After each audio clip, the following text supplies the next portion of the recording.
सीधी बात का और मैं हूं आपके साथ मोनिका ग्रोवर। सीधी बात में आज हम बात करने वाले हैं उत्तर प्रदेश की सियासत की। कहते हैं जिसके जाट उसकी ठाट। अब ये क्यों हम कह रहे हैं और आखिर यूपी में जाटों की पॉलिटिक्स क्यों इतनी हाई देखी जा रही है, बात करेंगे इस पर। लेकिन उससे पहले सीएम योगी आदित्यनाथ क्या कुछ कह रहे हैं, पहले आपको लाइव वो सुनाते हैं। ताजमहल होटल भी अब तक बना हुआ है। 2017 के पहले जो स्थिति थी उस सब के बावजूद भी बना हुआ है। तो ये इस धरती के प्रभाव को देखते हुए ही हम इसको मान सकते हैं, अन्यथा यूपी के सामने पहचान का जो संकट खड़ा हुआ था उस संकट के दौर से हम लोग निकले। हमने भारत की आध्यात्मिक विरासत को, जिसके बारे में प्रधानमंत्री जी बार बार कहते हैं कि विकास करना है तो विरासत को विस्मृत मत करो। विरासत और विकास के बीच में एक बेहतरीन समन्वय होना चाहिए। उस विरासत को समेटा है, अपने आप के साथ जोड़ा है। विरासत और विकास के उस बेहतरीन समन्वय को आपस में जोड़ करके यूपी को टूरिज्म के बेस्ट डेस्टिनेशन के रूप में स्थापित किया है। आज यूपी के मुकाबले देश का कोई राज्य नहीं आता है और दुनिया का भी कोई देश नहीं आता है। अकेले यूपी उन सब पर भारी पड़ता है। कल्पना करिए ना, 156 करोड़ टूरिस्ट एक राज्य में एक वर्ष के अंदर, लेकिन ये संभव हुआ है। और वन डिस्ट्रिक्ट वन प्रोडक्ट के बाद वन डिस्ट्रिक्ट वन कुजीन को भी एक नई पहचान उपलब्ध करवाई जा रही है।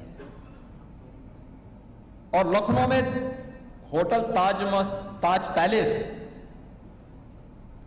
का बनना, इतना शानदार होटल बनना, चटवाल जी ने जो बात कही कि एक लंबी श्रृंखला है ताज ग्रुप की, और वास्तव में जब हम ताज ग्रुप की चर्चा करते हैं, 1903 में पहला होटल मुंबई में बनता है।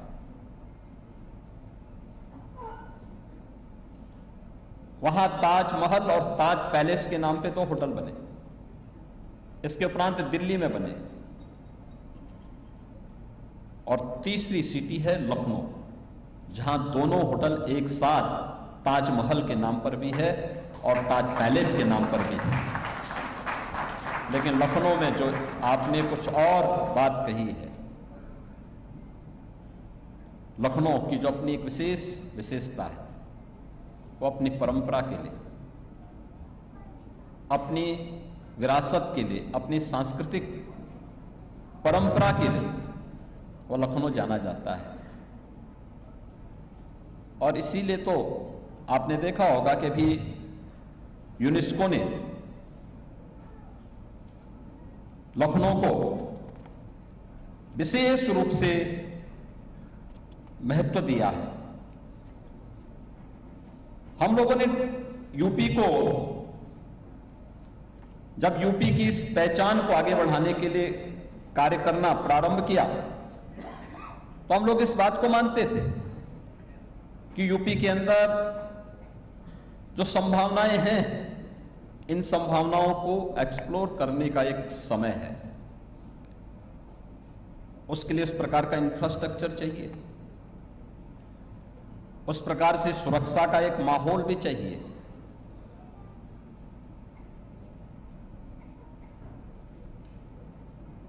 आम जन के मन में उन सभी कार्यों को अपने आप से जोड़ने के लिए एक भाव भी चाहिए।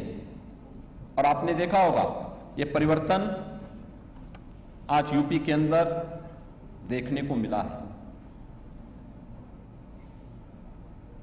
टाटा ग्रुप ने जब पहला होटल प्रारंभ किया होगा, और आज एक लंबी श्रृंखला होटल की चेन की न केवल देश के अंदर बल्कि यूपी में भी अब ताज ग्रुप की खड़ी हुई है। यह आज की आवश्यकता है उस प्रकार की सेवाएं प्रदान करना और उस प्रकार के कार्यक्रमों को आगे बढ़ाना। और मुझे प्रसन्नता है कि यहां पे ताज पैलेस के अंदर होटल के जो संचालक हैं उन्होंने उसे बेहतरीन स्वरूप देने का कार्य किया है।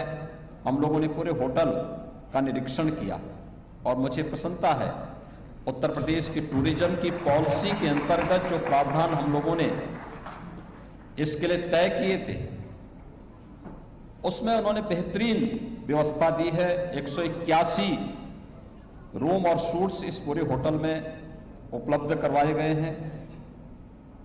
भव्य प्रेसिडेंशियल सूट भी है और 10,000 वर्ग फुट का यह पिलरलेस बैंक्वेट हॉल भी यहां पर उपलब्ध हुआ है। यानी बेहतरीन सुविधाएं। मैं मानता हूं कि अब यूपी में मैं आज ही दोपहर में दिल्ली से आया हूं। दिल्ली में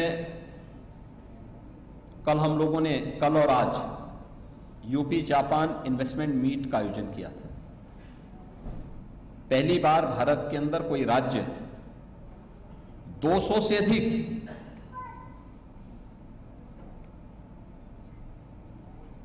फॉरेन इन्वेस्टर, इंडस्ट्री लीडर और इंडस्ट्री सीईओज को एक साथ बुलाने में सफल हुआ है। और वह भी जापान जैसे देश की जिसने अपनी टेक्नोलॉजी के लिए, अपने रिसर्च के लिए दुनिया के अंदर अपनी एक पहचान बनाई है। उससे जुड़े हुए सभी सीईओ, सभी इंडस्ट्री लीडर्स ये दिल्ली पहुंचे थे। आज उनके साथ हमारी प्रातःकालीन सत्र में दिन भर अलग अलग सेशन, टेक्निकल सेशंस भी चले हैं।